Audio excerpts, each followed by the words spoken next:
Candace Owens went completely ballistic in this interview. The difference between me and you is that I have the courage to take the risks and ask the questions first, okay, before it's popular. You wait until it becomes popular and then you change your mind. Piers Morgan starts by doing this funny thing where he will throw a little thing out there, and if the guest doesn't catch it, he'll use it against them later. The first one he threw out was... It came right after we saw her say in that CBS town hall, you should stop. Just stop with the conspiracy theories. And then immediately after, he tried with another one. As you know, a lot of your supporters, fans of your show, think that you may have been lured into a trap.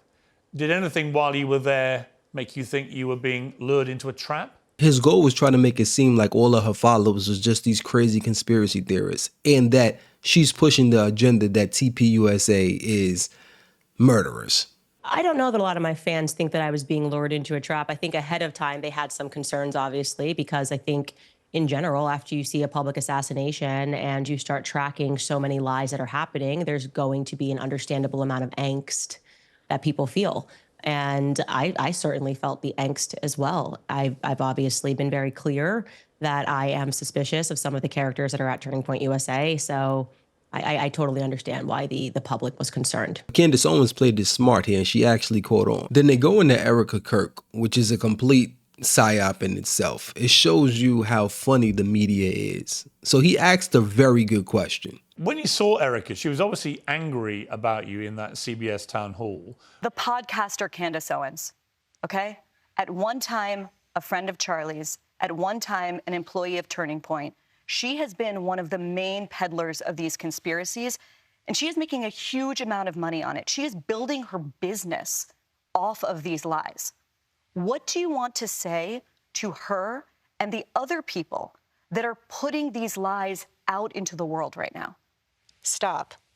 What was her demeanor like when you met her? We all seen Erika Kirk act extremely upset with Candace Owens. She took time to dispute every single point that Candace Owens had made, but she did it vaguely. So for Candace to respond to this answer like this... Well, I don't think that she thought she was angry in that. I think maybe that was the characterization from the public. I certainly thought she was angry as well, and she sort of clarified that she was a bit annoyed by the questioning, the way in which Barry had set up the question with the podcaster Candace Owens, which I think was definitely being driven more by Barry Weiss's feelings towards me, long-running feelings towards me, than it was perhaps for the benefit of CBS and trying to pretend to be an impartial journalist. So I think she was frustrated by the line of questioning, is what she explained to me. It's kind of weird. And now we know that it's more lies and more fake people around, because it's impossible for her to play both sides like that. Erika Kirk is what I'm talking about. I'm open to being wrong, obviously. If there is something, which I think the media was kind of hinting at, that they had more but they couldn't share it with the public, I said, I'm happy to keep my mouth shut, and I want to feel good walking out of here that there is something there. There is some sort of a smoking gun, and I will tell viewers just to be patient. And so they did call one of the lawyers working on this case, and it was not convincing at all. He said, in effect, all we have is what the public has seen, and we won't know more because we're investigating and looking for more. And so that just made me go, why is everybody being so over the top and ridiculous and using words like the evidence is overwhelming? It was Tyler Robinson, when they don't have anything that's overwhelming. And we now know something with Erika Kirk has to be some form of psyop, because it's impossible for her to have that much confidence in whatever the FBI and law enforcement is doing in regards to Charlie Kirk being killed. But then again, when she has a meeting with Candace Owens, if Candace Owens is telling the truth, and nobody debunked it thus far, for their own lawyer to say that he has no more information than what the public has, and we all know whatever the public has does not add up, then all they did was prove Candace Owens right this whole entire time, as they went on a whole entire press run to say that she's crazy and saying that the evidence was overwhelming. How weird is that? To show that they don't have a video of him taking the shot, which I think was something that I assumed, like, okay, there's all these cameras, maybe they actually have that video and they're waiting for a moment to release that to the public. They don't have that. Or at least I can say Erika's side has not seen that, and the lawyer communicated to me that they would not have access to that until earliest would be May, that right now they're just investigating, just like we're doing back at home. Now, who are we supposed to believe from here on out? Candace or Turning Point USA? I haven't seen one piece of compelling evidence that Tyler Robinson scaled the rooftops like Spider-Man on a college campus that he didn't go to and fired one shot, a magic bullet shot, and killed Charlie Kirk.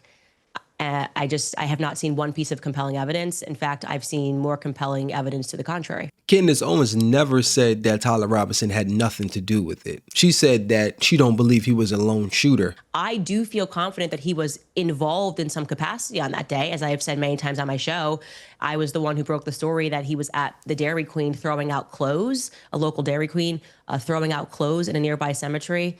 And so I do think he was involved, and multiple people were involved that day. And I think he did pick up clothes. For Erika Kirk and Turning Point USA not to accept that people are thinking that this guy didn't do whatever he did by himself is a problem. We understand that they're trying to play with our intelligence. Because to feel so confident that this person did everything by himself, although all the other facts show that it had to be other people, even with these minor details. I had communication with Lance's family. I had communication with Tyler Robinson's family.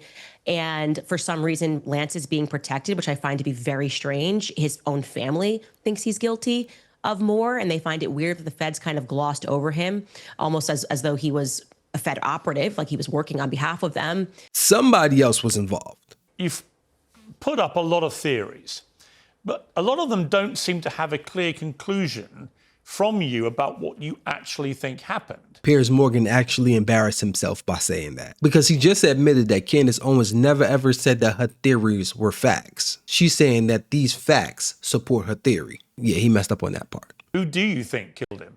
So I can't tell you definitively who pulled the trigger. I'm not going to lie to audiences and just put something out there that's not real. But what I can say is I feel convinced that the feds were involved. I can tell you that. I think the feds were involved in staging a cover-up. I think Kash Patel knows what happened and did not happen on that day. I am convinced by me being told by people that are feds that he is not acting right and that he is not wanting to share any information. Just a couple of people are allowed to even see anything. A Fed told me that they can't even touch the Charlie Kirk file without risk of being fired, and that he's grown increasingly mad. The U.S. Marshals that were there when they were doing the quote-unquote manhunt for 33 hours said that Kash Patel effectively sent them on a wild goose chase, which is what was signaled to the public when he said, "We got him," and it was actually the wrong person. And so it caused people to stop looking because they were convinced that they had the shooter. They felt that that was in order to allow the real perpetrators of the crimes to get away. It's weird because this is not even a federal case. This is a state case. Piers Morgan then goes on and makes another mistake. You've so far intimated or inferred something weird involving Egyptian planes.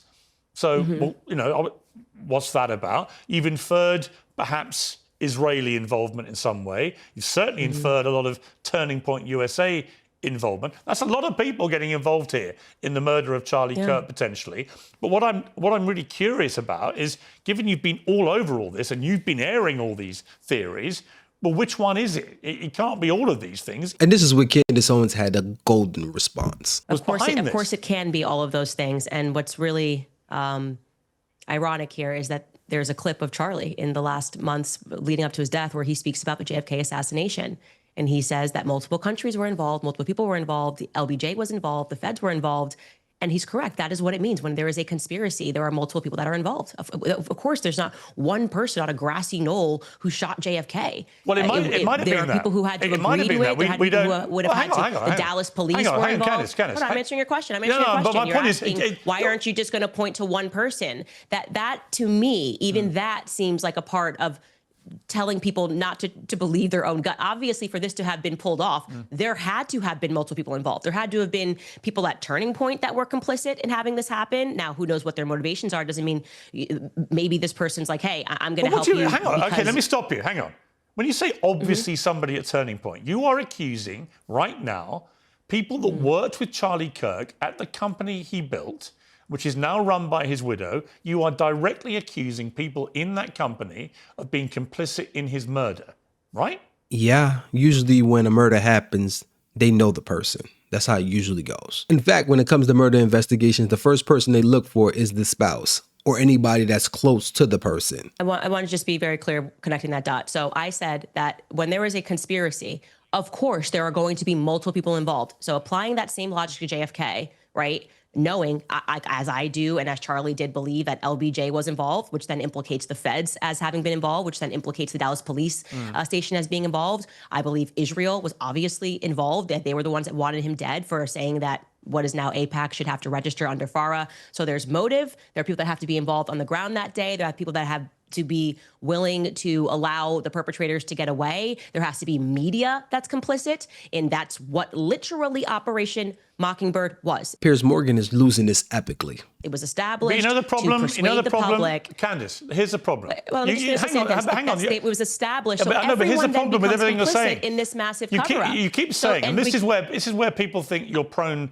to endless conspiracy theories for whatever reason. Okay. Is you keep using the phrase they have to have been involved. So by that yardstick, what you're saying is with JFK's assassination, and we recently had a lot of the files released, which did not conclusively prove any of these things, right? Now, again, I don't know what happened to JFK, but the one possibility you've not ruled in is it was just as simple as Lee Harvey Oswald. It might have been. We don't know. Right, so when you say the media has to have been involved, Lyndon Johnson has to have been. But my problem is you're stating all these things as facts. We can't do 63. It's such a nonsense to say that it was Lee Harvey Oswald acting. You don't by himself. know that. That's just such a nonsense. I do know it was not Lee Harvey Oswald acting by himself, and then that required national security to lock down the files, and that required the feds to impart, the CIA to impart Operation Mockingbird to convince the public that it was. You can't go against. There's a grieving widow. Don't look further into it. Don't believe your own eyes. But let me just say, this is your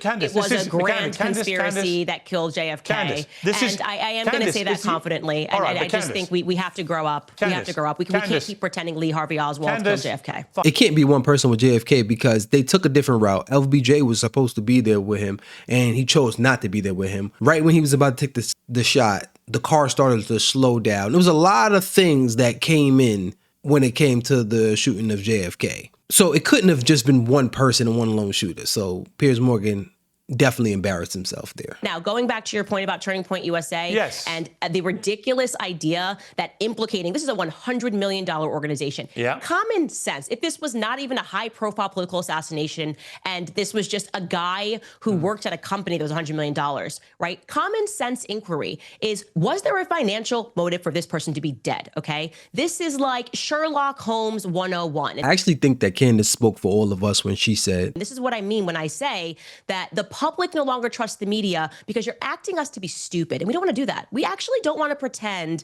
that we're clinical idiots who can't assess things and go, oh, there could be a massive motive here to have Charlie dead, especially when it seems very strange that Bibi Netanyahu, when nobody even had a clue of what happened, this guy's doing the rounds on Fox News and saying, I didn't kill Charlie Kirk. That's kind of weird. Did you feel compelled to jump on to Piers Morgan's show and say, just so everybody knows, I didn't kill Charlie Kirk? Why would he say that? I am very known for being honest about what I believe. I'm not exactly a person that you got to pull teeth on. Sure. I believe that there are people at Turning Point who are engaged in covering up what happened on that day. But were any of them engaged in the planning of the murder of Charlie Kirk? I wouldn't know how it was planned. Absolutely, I can't make that. I cannot confidently make that statement. I can say confidently that I know they're engaged in the cover-up because I've been investigating what happened on that day and what transpired thereafter. I've been clear. I've named those people on my show. I've said they are engaged in a cover-up, and I've listed the lies. So you don't have to try to make something out of what I didn't say. I tell you what I think. It's already controversial. We don't need to get more controversial, okay? Do I think someone at Turning Point pulled the trigger? No. Obviously, I don't think someone at Turning Point pulled the trigger. We don't even know who did pull the trigger. So how can I say that they're... Did anybody at Turning Point, in your opinion, know that Charlie Kirk was going to be murdered? There is specifically 2 people at Turning Point USA, and I have communicated that information to Erika and Justin Strife, that I would not be surprised if they had foreknowledge of Charlie Kirk being assassinated. But do you have any evidence I'm not going to name... I am not going to name those people, okay, because it's not right for me to name those people until I know for a fact that they did. Did you give the names Did you give the names to Erika? Yes, I absolutely did. You gave the names to Erika of 2 employees, current employees at Turning Point, who you believe were involved in the preparation for the murder of Charlie Kirk. Is that what you're saying? I told them that if I were in your shoes, these would be two employees that I would look further into. That's And what I evidence said. do you have that they had any prior knowledge of the murder? Because I don't have concrete evidence is the reason why I'm not naming them. So I've been So you've got responsible. no I'm not evidence, saying, but you're telling the widow that these two people may have been involved in the murder. But you see the problem. well, And this is exactly why we shouldn't listen to the media. They're basically saying that you shouldn't be allowed to think. So now, if you have a hunch about something and you don't have concrete evidence, you shouldn't tell anybody like, this is a person that you maybe should look out for. Keep in mind, Piers Morgan is the same person that if he's seen a person with a beard, they will automatically assume it's a man. But you don't have concrete evidence that it's a man. So therefore, you can't say that.